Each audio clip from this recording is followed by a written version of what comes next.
शुरुआत करते हैं। Curl of gradient phi.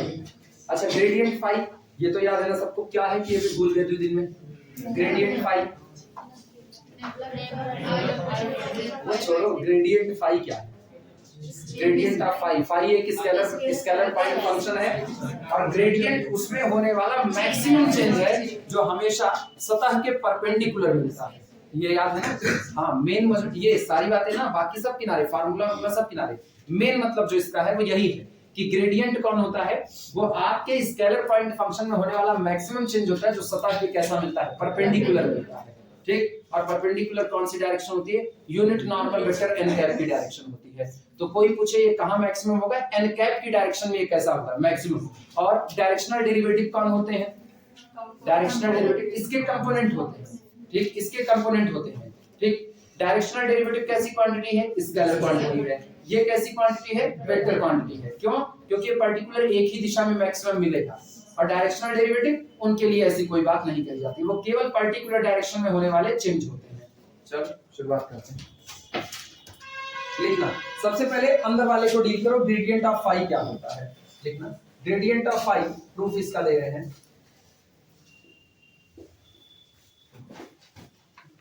Gradient of phi is equal to, सभी लोग जानते हो ये होता है del phi del x i cap plus del phi del z, sorry del phi del y j cap plus del phi del z k cap.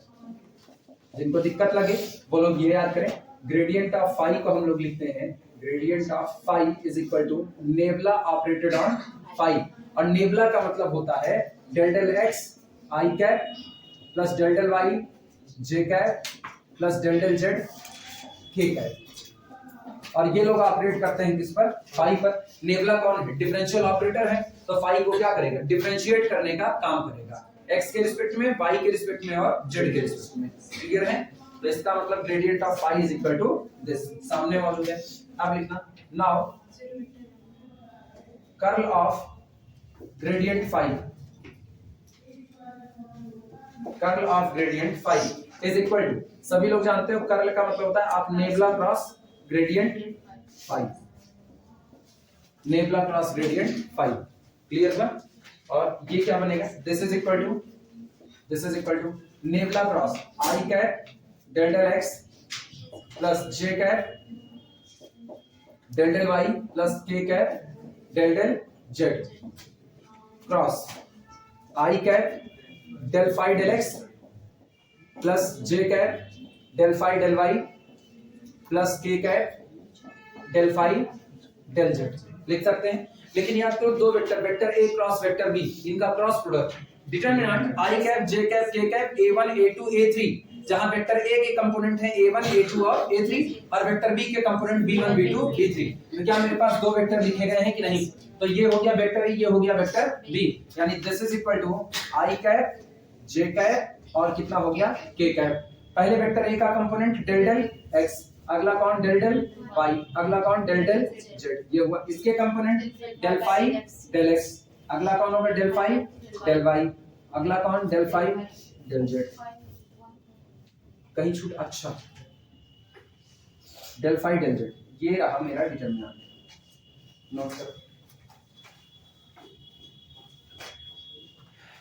अपना काम हो चुका है, जीरो ही आना है इसको।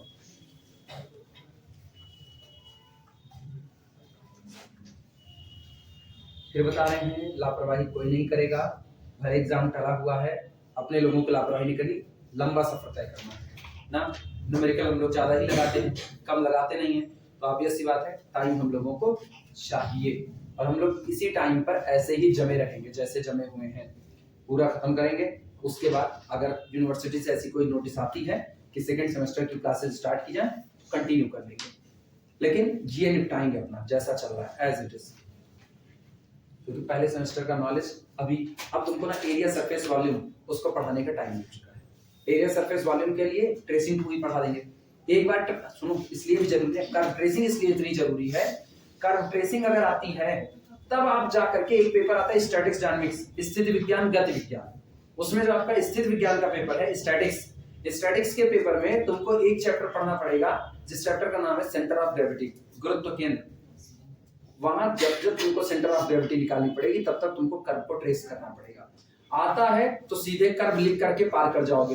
किताबें यही करेंगी, वो ट्रेस नहीं कराएंगी। किताबें सीधे कर्व को बनाएंगी, उसके बाद फिर सेंटर ऑफ ग्रेविटी निकाल करके पार करेंगी। क्यों? क्योंकि सेंटर ऑफ ग्रेविटी किसका निकालोगे?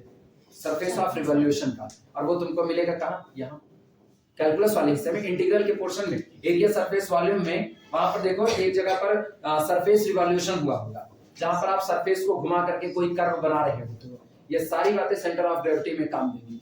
वहां तुमको ट्रेस नहीं करना है, लेकिन ट्रेसिंग यहाँ सीखोगे तभी वो बात वहां पर कह पाओगे, अदरवाइज नहीं कह पाओगे। तो मान करके चलो ना, अभी इसमें पूरा का पूरा इंटीग्रल वाले हिस्से में अपने को सही सलामत पढ़ना है। और रीमान तुमको हद दर्जा पढ़ना पड़ेगा, क्योंकि रीमान तुम्हारे लिए जरूरी है। पहली बार कोई चीज आ रही है, पहले थर्ड ईयर हुआ करती थी, तो अभी तुमको उसको यहाँ पर सीखना पड़ेगा। अब हम रीमान सिखा देंगे, अब अपने को है टाइम है ना, अब हम रीमान तुमको सिखा देंगे आराम से। चलें शुरुआत करें। बोलना this is equal to I cap bracket में ये गया और ये गया, del del Y del phi del Z. इसका मतलब डेल फाई डेल जेड एक बार डिफरेंशिएट हो चुका है, किसके रिस्पेक्ट में? जेड के। अब किसके लिए होगा? वाई के। तो क्या बनेगा? Del two phi del Y del Z minus, अब की बार सुनो, ये गया और ये गया, ये हुआ डेल टू जेड, ये del del Z del phi del y, यानी minus del two phi del Z del y. पहला टुकड़ा बना कि नहीं बना? अगला देखना, प्लस जे कैप, ये गया और ये गया, यहां del del Z del phi del x, यानी डेल टू जेड और कितना? Del two phi del x del Z minus, फिर वही बात, del two phi del Z del x और प्लस के कैप ब्रैकेट में, ये गया और ये del phi del y, sorry del del x del phi del y, यानी del two phi del x del y minus del two phi del Y del minus जी के। कहीं गड़बड़ हुआ क्या? कहीं गड़बड़ हुआ क्या? कुछ चेक कर लो।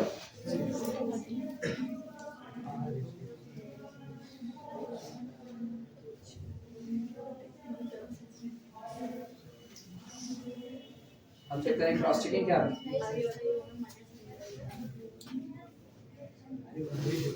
अच्छा, माइनस जे वाला करेगा, माइनस जे वाला। हाँ सुनो, हाँ थोड़ी सी गड़बड़ी हो गई है। पहले अपने को ये लिखना था, del two phi del x del Z. क्या लिखे हम? वाई लिखे नहीं, ये गया ये गया, इसको लिए तो हम लोग del two phi del Z del X लिखना था, पहले ये लिखना था। अपने क्या लिखे हैं? डेल एक्स डेल वाई, नहीं तब ये माइनस है। क्यों? सीधे से वो चाहे जो वो चलेगा, लेकिन जो पैटर्न हम पाते हैं, हम प्लस वाला पैटर्न लिए ना, तो प्लस वाले पैटर्न में मुझको इधर से नहीं, पहले ये वाला लिखा। आप समझ रहे हैं? हाँ वो गलती है मेरी, बस इसको माइनस कर देंगे, बाकी कुछ नहीं, उसको माइनस कर। ये कह के उसको नहीं छोड़ा जा सकता कि दोनों आएंगे तो बराबर ही, तो माइनस कॉमन करने पर भी कोई ऐसा नहीं पड़ेगा, ये कह के नहीं छोड़ सकते। क्योंकि आज तो छोड़ दिए, वो कहती आज तो आप बच गए, कल को रोज रोज नहीं बचोगे। वो डिफरेंट होता तो भारी गलती होती, ये पूरे साइन के पलट देती। अच्छा, नॉर्मली हम लोग जानते हैं ये लोग बराबर होते हैं, ठीक, लेकिन ये याद रखना, ये सारी बातें जो लिखी गई है फाई के बारे में आपको कोई इंफॉर्मेशन नहीं दी गई है कि दी गई है। फाई कैसा पॉइंट फंक्शन था ये तो कुछ नहीं कहा गया है, तो इसका मतलब है कि ये सारी बात तब होल्ड करेगी जब फाई का सेकंड ऑर्डर का पार्शियल डेरिवेटिव एग्जिस्ट करेगा। हाँ या ना? अरे सुनो, ऐसा नहीं होता कि हर फंक्शन का सेकंड ऑर्डर का पार्शियल डेरिवेटिव एग्जिस्ट करे, तो आपको कॉर्नर पर ये बात बतानी पड़ेगी, प्रोवाइडेड करते हुए, प्रोवाइडेड बशर्ते ये बात होल्ड हो कि फाई के लिए सेकंड ऑर्डर का पार्शियल डेरिवेटिव एग्जिस्ट करे। अगर फाई के लिए सेकंड ऑर्डर का पार्शियल डेरिवेटिव एग्जिस्ट करता, नहीं एग्जिस्ट करता, आप इसको डिफाइन ही नहीं कर सकते। और अगर फाई का सेकंड ऑर्डर का पार्शियल डेरिवेटिव एग्जिस्ट करता है, तो इसका मतलब उस दिन ये और ये बराबर बैठेंगे, ये और ये बराबर, ये और ये बराबर। आंसर कितना आएगा? 0 I cap plus 0 J cap plus 0 K cap and that is equal to 0 meter मिला। लेकिन अब यहां पर बताना, प्रोवाइडेड बशर्ते, provided second order partial derivative of phi exist, इतना लिखो। पहले तब चलें आगे।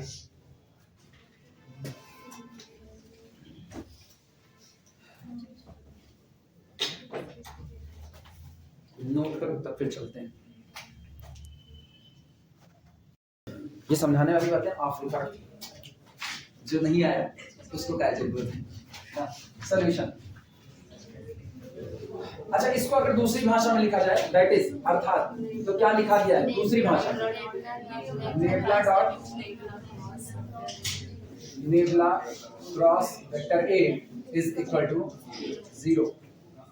स्केलर डाइवर्जेंस की बात है ना, scalar.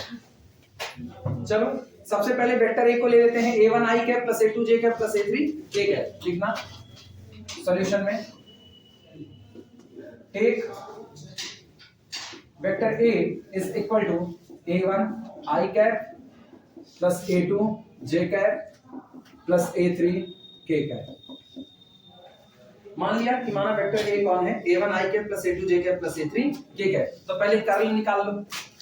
Curl of vector a is equal to nabla cross vector a, और सबको पता है निकालने के लिए डिटरमिनेंट की मदद ले लें, i cap j cap k cap, और इसके लिए क्या कर दिया जाए, del del x del del y del del z, a1 a2 और a3। नोट कर, a1 a2 a3।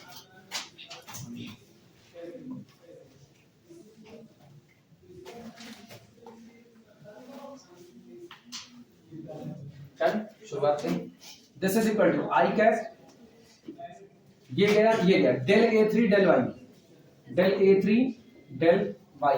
अच्छा, इसके बाद ये del a2 minus del a2 del z plus j cap bracket में, ये गया और ये गया, del a1 del z, del a1 del z ये, और minus del a3 del x plus k cap bracket में, ये और ये, del a2 del x minus del a1 del y। Check कर लेना,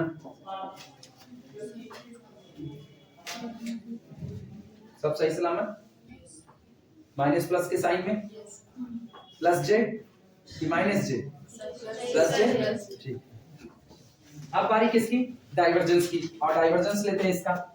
divergence of curl of vector A is equal to, divergence of curl of vector A is equal to del dot, अरे sorry nabla curl कुछ पटना हो गया, curl of vector A, लो कभी कुछ, this is equal to i cap del del x plus j cap del del y plus k cap del del z। अच्छा, curl of vector है, ये भी बन ही चुका है, डॉट प्रोडक्ट है, डॉट प्रोडक्ट i कैप, ऐसा नहीं चलेगा इसका, तो और चलेगा, डेल a3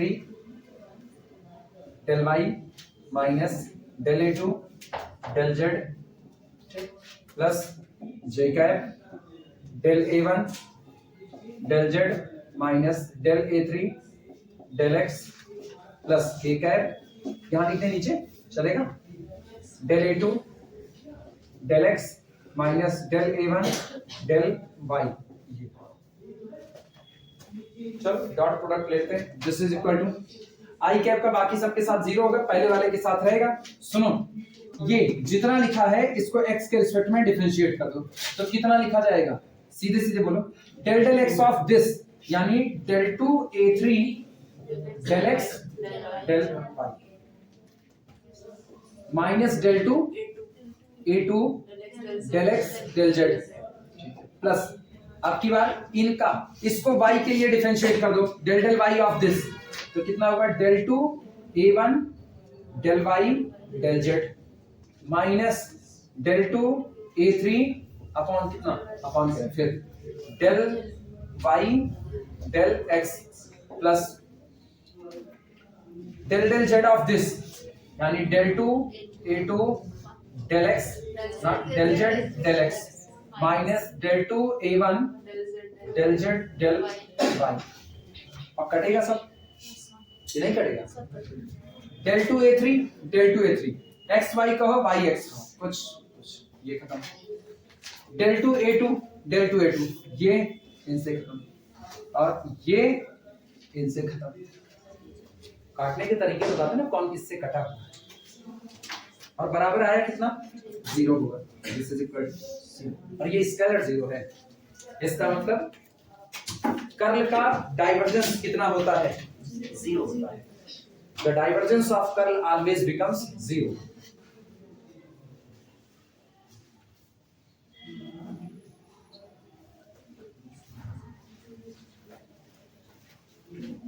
नोट करो तब।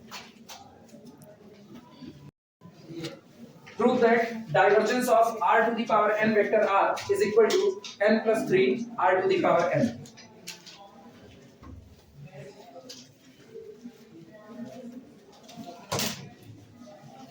लिख लेना तो बताना। पता है ये आइडेंटिटी इसीलिए जरूरी पड़ती है। अब ये बताओ, सोच के जवाब देना। ये क्या लिखा है डाइवर्जेंस, ये क्या लिखा है स्केलर, ये डाइवर्जेंस है और ये कौन है स्केलर, और बगल में कौन है वेक्टर। मतलब ये कुछ ऐसा नजर आ रहा है जैसे divergence of phi vector A. Phi कैसा है स्केलर वैल्यू, और ये कौन है वेक्टर। देखो एक आइडेंटिटी नजर आएगी, मिल गया। अब इसी आइडेंटिटी का इस्तेमाल कर लो, आंसर आ चुका है। डाइवर्जेंस ऑफ फाई ऑफ ए पहले लिख देना, जितनी बार किसी आइडेंटिटी का इस्तेमाल करो उतनी बार उस आइडेंटिटी को लिख करके बताओ, तब जा करके याद होगा, अदरवाइज याद नहीं होगा ना। हमको नहीं याद हो चलेगा, तुमको याद होना चाहिए। चलेगा तो मेरे भी ना याद होने पर है ना, हमको भी नहीं याद होगा तो नहीं चलेगा, लेकिन फिर भी कह सकते हैं चलेगा। अन्य लोग अपने आप को ऊपर रखते हैं ना, पगलेटे लिखना सॉल्यूशन सिंस वो सामने छपा पड़ा है। Divergence of phi vector A is equal to gradient of this, याद करना बताया था, स्केलर क्वांटिटी का क्या लिया जाता है ग्रेडियंट, तो ग्रेडियंट ऑफ फाई, ठीक। इसके बाद डॉट प्रोडक्ट किसके साथ वेक्टर ए के साथ, प्लस फाई और अगला डाइवर्जेंस ऑफ वेक्टर ए।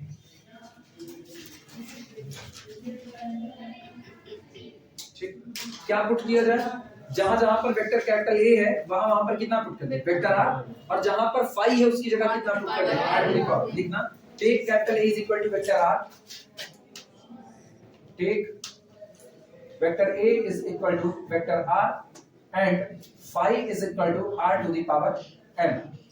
चलो देखो बीगेट divergence of r to the power n vector a is equal to gradient of vector r is equal to gradient of r to the power n dot vector r plus phi का मतलब r to the power n और divergence of vector r।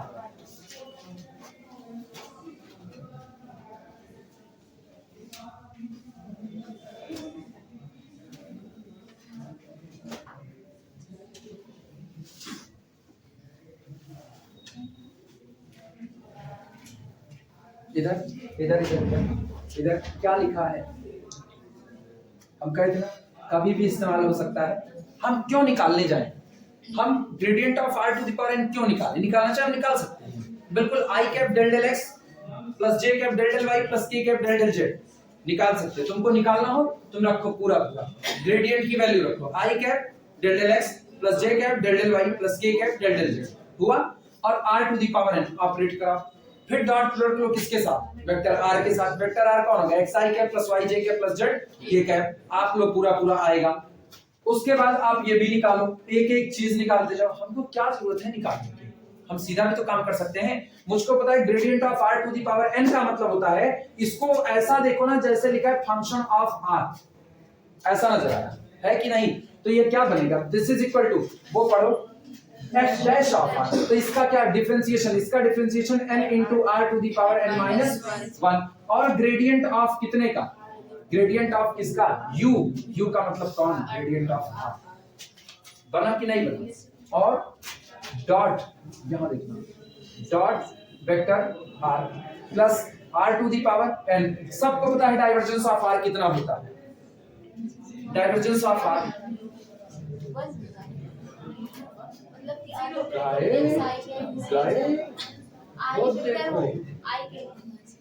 रुक बहिनी, अब हम video रोक रहे हैं ना, बहुत बेइज्जती होगी।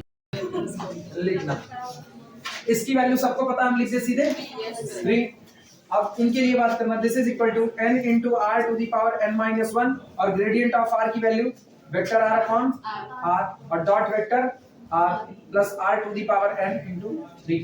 Vector r dot vector r square, vector r dot vector r बोलो, this is equal to n into, हम कुछ नहीं जान रहे, हम तुम लोगों के ऊपर अब जा रहे हैं, अब तुम लोग अपने हिसाब से संभालो। r to the power n minus 2, सुनो इसको ऊपर ले रहे हैं, r to the power n minus 2 और r dot r square plus r to the power n into 3। r to the power n minus 2 r square खप गए एक दूसरे में, r to the power n, r to the power n, r to the power n count करो, this is equal to r to the power n बाहर n plus, answer note करो। तुम लोग भूल जाए, सब गड़बड़वा दिए तुम लोग पूरा मामला। एक दिन की छुट्टी में इतना कोई भूलता है।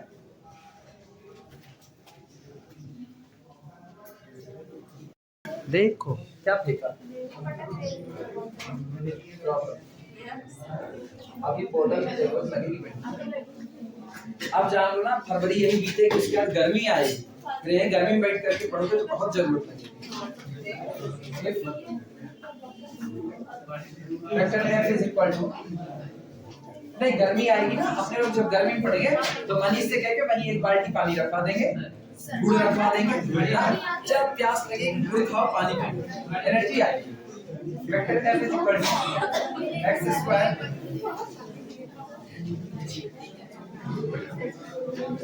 Square z i cap plus -2 y cube.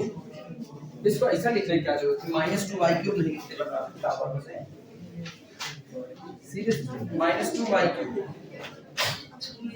-2 y cube और z square j cap plus x y square z plus x y square z k cap k cap. Find the divergence of vector f, find divergence of vector f, comma curl of vector f, curl of vector f at 1 minus 1 1। ये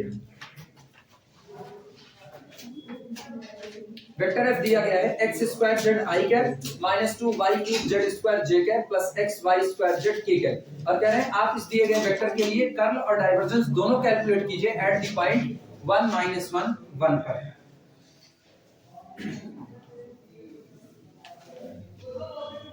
सबसे पहले normal divergence calculate करना, जैसा कुछ नहीं, और उसके बाद एट दैट पॉइंट पर कैलकुलेट कर लिया जाएगा।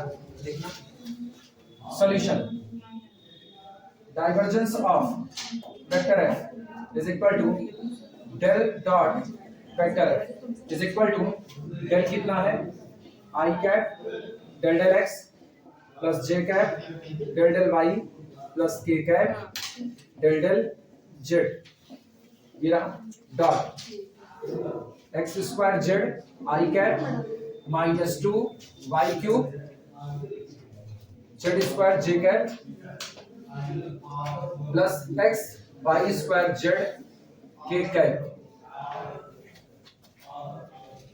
एक तो दिन बांट लिया जाए, दिन बांट ले, सोमवार मंगलवार बुधवार वेक्टर चला है, दोनों चलता रहे ना, रुकेगा दोनों, सोम मंगल बुध वेक्टर चलता रहे, बृहस्पति शुक्र शनि 3 दिन अपने लोग कैलकुलस उठा लें, टेंजेंट नॉर्मल निपटा डालें, क्योंकि टेंजेंट नॉर्मल की भी तो जरूरत पड़ने वाली है आगे। सहमत हो तो समझते नहीं होते। चलेगा? एक चलाएंगे, देखो एक चलाएंगे ये भी हो सकता है, आगे चल करके इसका थोड़ा सा लेवल उठने वाला है, थोड़ा सा मतलब हम एरिया सरफेस वॉल्यूम करेंगे, हम इंटीग्रल की चर्चा करेंगे। इंटीग्रल की चर्चा करेंगे तो हो सकता है तुमको ये थोड़ा सा बोझिल लगने लगे, तो वो बीच में कैलकुलस वाला पुट डालने के लिए हम लोग सीधे टेंजेंट नॉर्मल का हिस्सा पकड़ लेंगे। तो सोम मंगल बुध 3 दिन क्या पढ़ोगे? Vector calculus. बृहस्पति शुक्र शनि 3 दिन हम लोग कहाँ जाते हैं? कैलकुलस वाले पे। ठीक है, दिस इज इक्वल टू, बोलो i डॉट i 1, तो ये बना डेल डेल x ऑफ कितने का? x square z plus del del y of, अगला बोलो z dot j 1 minus 2 y cube z square plus del del z of x y square z, and this is equal to, इसका बता सकते हो z constant, क्योंकि x के लिए partial हो रहा है, z कांस्टेंट बाहर 2x z। इन पर आना, पहले तो माइनस बाहर निकाल लो, 2 को बाहर निकाल लें, y के लिए करना 3 दूनी 6 तो 6 और y स्क्वायर z स्क्वायर, ये रहा। इन पर आना, z के लिए कर रहे हो तो प्लस x y स्क्वायर बाहर निकला और z का डिफरेंशिएशन z के लिए 1 हुआ। This implies that divergence of vector f किस पॉइंट पर निकाल रहे हो ना उसको यहाँ नीचे लिख लो, एट 1 माइनस 1 1। एक काम करो, जहां जहां x y z है, x की जगह पर 1, y की जगह -1 और z की जगह कितना रख दो? 1। so this is equal to 2 into 1 into 1 minus 6 into -1 का होल स्क्वायर और z की जगह पर कितना? 1 का square plus 1 square, sorry 1 into -1 का होल स्क्वायर। 2 1 3 और 3 में से 6 निकाल दो, -3 minus divergence of vector f is equal to -3 at the point 1 -1 1। Curl calculate करो, तुम लोग कर सकते हो। Determinant i cap j cap k cap del del x del del y del del z और फिर नीचे इसके कोएफिशिएंट कैलकुलेट करो, पूरा कैलकुलेट करके लास्ट में x की जगह पर 1 y की जगह -1 z की जगह कितना रखोगे? कर सकते हो, हम लगाएं, लगाओ, इंतजार कर लें, वीडियो रोक दे। कर्ल का आंसर जिनका नहीं आया है वापस चेक करना, बता दे रहे हैं -6 i कैप आएगा। Determinant i cap j cap k cap del del x del del y del del z और बाकी आई हुई वैल्यू रख देना f के कंपोनेंट। ठीक है, चलो अगले पर आते हैं। प्रॉब्लम लिखना, find divergence of vector f, find divergence of vector f and curl of vector f where, जहां पर where vector f is equal to gradient of x cube plus y cube plus z cube minus 3xyz। Note,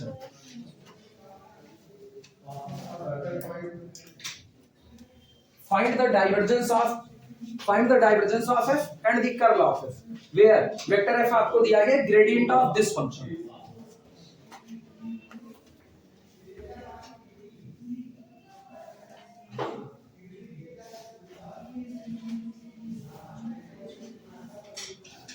चले लगाया जाए शुरुआत पे, जरा यहाँ वापस, क्या यहाँ पर कुछ नजर आ रहा है? कुछ अरे हुआ यार, आउट का क्या यहाँ कुछ नजर आ रहा है? नहीं, अच्छा सुनो, अभी आएगा नजर। इधर आना, इधर इधर जरा इसको देखना क्या लिखा गया है, हमसे जो मांगा गया है उसकी तरफ देखिए सॉल्यूशन। तो divergence of vector f is equal to divergence of gradient of x cube plus y cube plus z cube minus 3xyz। क्या ये स्केलर क्वांटिटी है? तो क्या ये पूरा का पूरा टुकड़ा तुमको फाई नजर आ रहा है? Divergence of gradient of phi मिला? लाप्लासियन ऑपरेटर, लाप्लासियन ऑपरेटर, हाँ। तो ये बनेगा क्या? This is equal to del two कितना x square sorry x cube plus y cube plus z cube minus 3x y z। हाँ या ना? आगे यहीं पर बता देना, हम जान रहे हैं, अभी तो बोर्ड पर लिखा हुआ है divergence of gradient of phi is equal to nabla two phi. आगे बता देना। चलो शुरू करते हैं। दिस इज इक्वल टू, इसकी वैल्यू पहले पुट कर दो, del 2 del x2 plus del 2 del y2 plus del 2 del z2, this operated on x cube plus y cube plus z cube minus 3xyz। चले शुरुआत करें। ये बताओ पहला किसके लिए डिफरेंशिएट होगा? x के लिए। दो बार लिखना बंद करो, इधर वापस मेरे पास। x के लिए दो बार डिफरेंशिएट होगा, नकल चलाना दिमाग में। पहली बार करोगे तो ये कितना आएगा? 3x स्क्वायर, और दूसरी बार करोगे तो 6x आएगा। इसका मतलब पहला फैक्टर यहाँ पर तैयार हो 6x। ये और ये y और z कांस्टेंट, तो कितना हो गया? 0। यहाँ ना -3yz कांस्टेंट बाहर आया। x का डिफरेंशिएशन x के लिए 1, लेकिन कई बार होना है? दो बार। पहली बार में कितना दिया? 1, दूसरी बार में 0 देगा। क्या लिखने की कोई नीड है? यानी आगे का सारा हिस्सा कैसा? 0। यहाँ del 2 del y2, अब दो बार करते हैं y के लिए। पहली बार करोगे तो कितना? 3y, और यहाँ से कितना? -3xz। यहाँ से 3y स्क्वायर और -3xz। अच्छा, इसका फिर दूसरी बार करोगे तो 6y, तो +6y, और इसका कितना? 0। तो इसी तरह से +6z। बस ये इतना आएगा, नोट करो।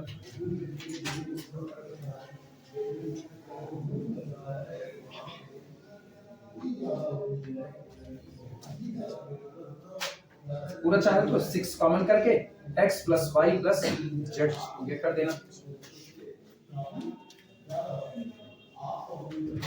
कितने पहुंचे हमने हम लोग? 350 पहुंच गए हैं।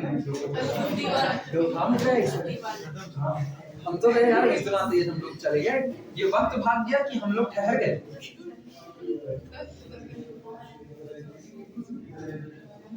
ऐसा टाइम बताए, फ्यूचर की सैर कर लेंगे हम।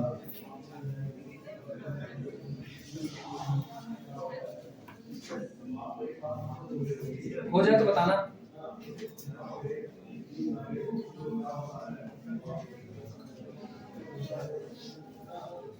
कुछ शब्द याद होने चाहिए। Curl of vector f is equal to curl of gradient of x cube plus y cube plus z cube minus 3xyz। जहां दुनिया मैक्सिमम की तरफ भागती है वहां एटम नहीं आती। याद आया?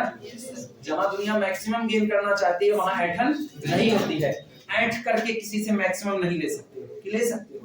घर वालों जरा ऐंठ करके दिखाओ, पापा आज पैसा दाइन दे ना जनते ना, फिर देखो तुम्हारी वैल्यू कितनी करते हैं पापा ना। तो अगर मैक्सिमम गेन करना है घर वालों से ना, तो बड़े प्रेम से कहना पड़ेगा, ऐंठ करके नहीं कह सकते हो।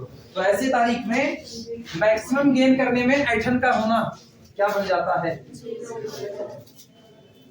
सीधे एक लाइन में बात खत्म ना। और इस्तेमाल करने के लिए ये देखो सामने लिखा है, ग्रेडियंट ऑफ फाई का कर्ल हमेशा कितना होगा? 0।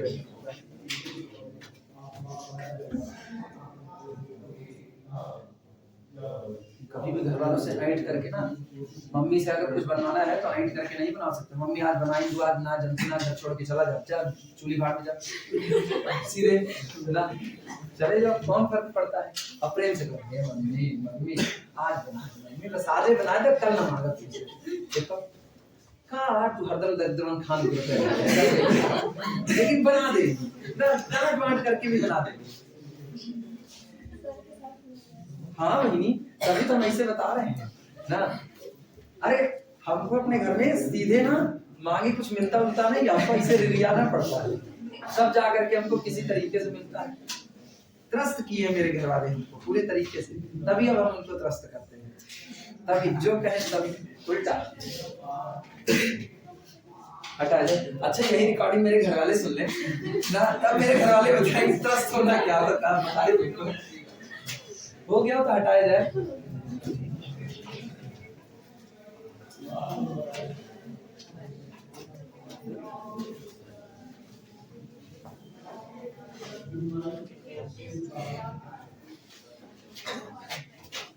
नहीं इतना त्रस्त नहीं किए गए घर वाले, अब थोड़ा सा ना क्या कहते हैं, हाँ थोड़ी बड़ाई कर ले ना, ये पार्ट भी सुना जाए, वीडियो के सिर्फ एक हिस्से से आप कोई निष्कर्ष ना निकालें ना। चलो अगली बात करते हैं। अच्छा एक होता है दुनिया जिसको कहते हैं इररोटेशनल वेक्टर। इररोटेशनल नाम ही काफी है उसका। इररोटेशनल वेक्टर वो जो रोटेट नहीं कर रहा है, जो रोटेट नहीं कर रहा, रोटेशन को हम लोग क्या कहते हैं, कर्ल कहते हैं। तो अगर किसी वेक्टर का कर्ल 0 है तो उसको दुनिया क्या कहेगी, इररोटेशनल वेक्टर। ठीक, यानी हर वो वेक्टर जिसका कर्ल 0 होता है वो क्या कहलाता है, इररोटेशनल। लिखना हेडिंग डाल देना, irrotational vector. Irrotational vector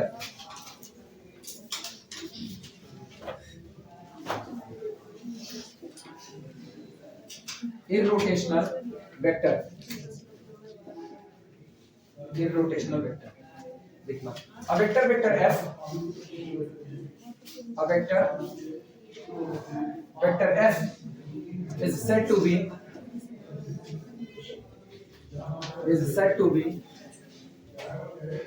irrotational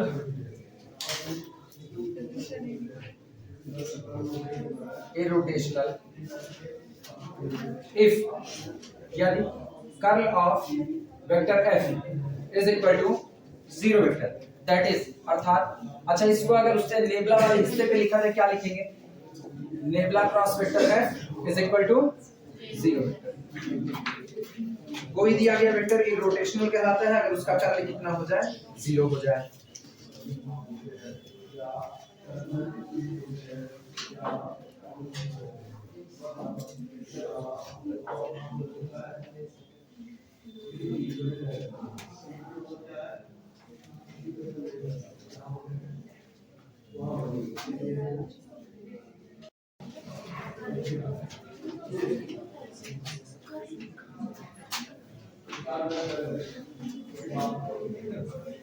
चलें प्रूफ लिखना, अरे प्रूफ कह रहे हैं, प्रॉब्लम लिखना।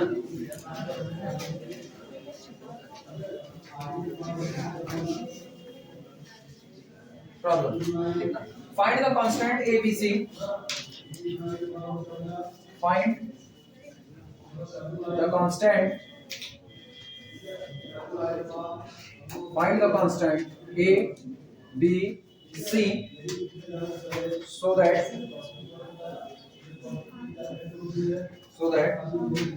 vector F is equal to x plus 2y plus az, x plus 2y plus az I cap plus bx minus 3y, bx minus 3y minus z j cap plus 4x plus cy, 4x plus cy plus 2z k cap is irrotational, is irrotational। एक vector f दिया गया है जिसमें unknown quantity a, b और c को involve करा दिया गया है। वेक्टर f के 3 कंपोनेंट हैं, x एक्सिस के डायरेक्शन में, y के और z एक्सिस के 3 कंपोनेंट हैं और तीनों ही कंपोनेंट में एक एक अननोन क्वांटिटी का इन्वॉल्वमेंट हो चुका है। पहले में कितने का, a का, दूसरे में b का, तीसरे में c का। ये कह रहे हैं आप a, b और c की वैल्यू निकालिए। लेकिन ये बात सोच करके निकालिए कि आपको ए बी और सी की वही वैल्यू लानी है जिसके रखने पर ये वेक्टर आपका क्या बन जाए, इररोटेशनल वेक्टर बन जाए, मतलब इसका कर्ल कितना हो जाए, 0 हो जाए। चलो एक सिंपल सा काम है, हम लोग इसके कर्ल को बराबर कर देंगे कितना, 0, और एक बार कर्ल बराबर 0 हो गया तो कर्ल निकाल करके बराबर 0 करो, ए बी और सी तीनों की वैल्यू आपको मिल जाएगी। जो शर्त दी है उसी शर्त से अपने लोग काम करने वाले हैं, लगाया जाए। लिखना, सबसे पहले कर्ल कैलकुलेट करो, लिखना कर्ल ऑफ वेक्टर एफ बराबर solution, curl of vector F बराबर nabla cross vector F is equal to determinant I cap. अच्छा सुनो, बड़ी बड़ी क्वांटिटी है ना, तो पहले हम आई कैप और ये सब लिख लेते हैं, डेल डेल एक्स, और इसके ठीक नीचे इनको कितना, ये x plus 2y plus az, यहाँ पर आया अपना j कैप और डेल डेल y, और यहाँ से bx minus 3y minus z, k cap del del z, यहाँ पर 4x plus cy plus 2z।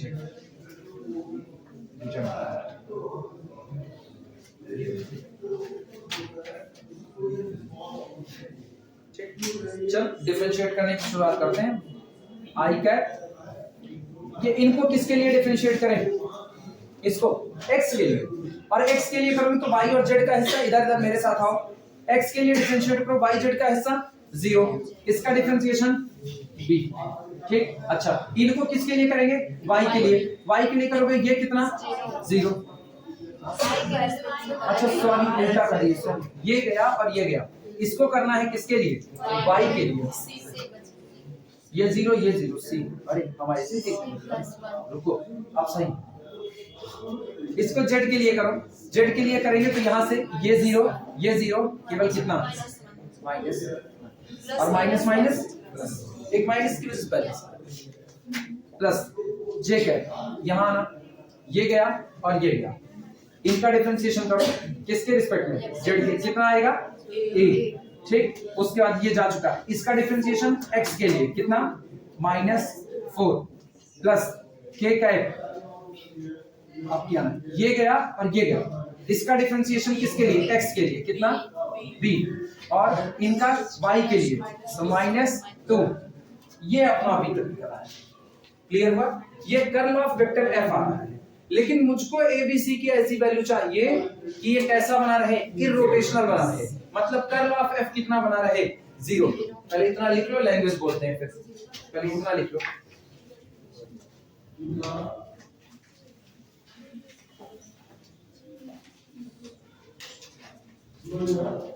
Language यही होगी। If vector f is irrotational, if vector f is irrotational, then curl of vector f is equal to 0, that is अर्थात ये i cap c plus 1 प्लस j cap a minus 4 plus k cap b minus 2 is equal to 0 vector.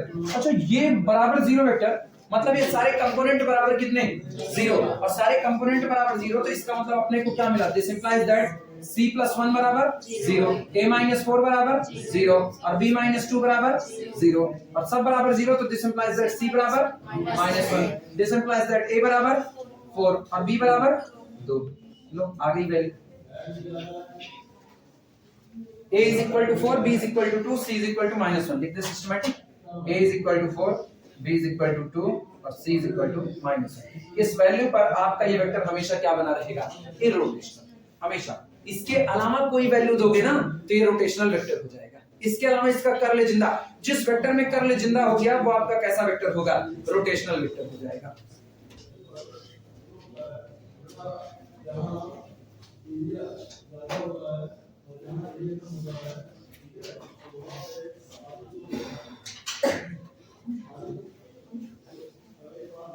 एक हम दे रहे, तुम लोग हमको निकाल के बताओ, एक हम दे रहे, फटाफट निकाल करके बताओ, आज के लिए लास्ट होगा, इसके बाद घर जा सकते हैं, फिर कल मुलाकात करेंगे। कल कौन सा दिन है, कल इंटेलिजेंट नॉर्मल लेकर के आना, ठीक है। कल टेंजेंट, अब 3-3 दिन का यही सिस्टम रहेगा और अपने लोग टाइम ऐसे ही रहेंगे भरपूर टाइम के साथ, ठीक है। अच्छा, एक दिन जल्दी छूट रहे इसका मतलब ये नहीं कि खत्म जल्दी छूटेगा ना। 3:30-4 हम लोग जा सकते हैं, 3:30-4 हम लोग जा सकते हैं। कहाँ सा क्या नहीं जाना है अभी? और क्या है टाइम? हाँ हाँ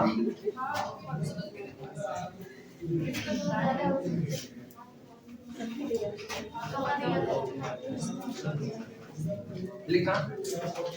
गिवन प्रॉब्लम है, given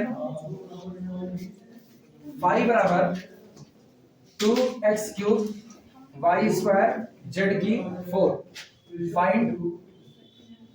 find divergence of gradient of 5,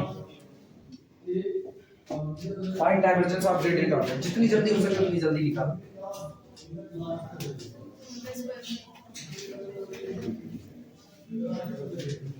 ये अभी के लिए, आज के लिए लास्ट क्वेश्चन है, बाकी बातें हम लोग कल करेंगे।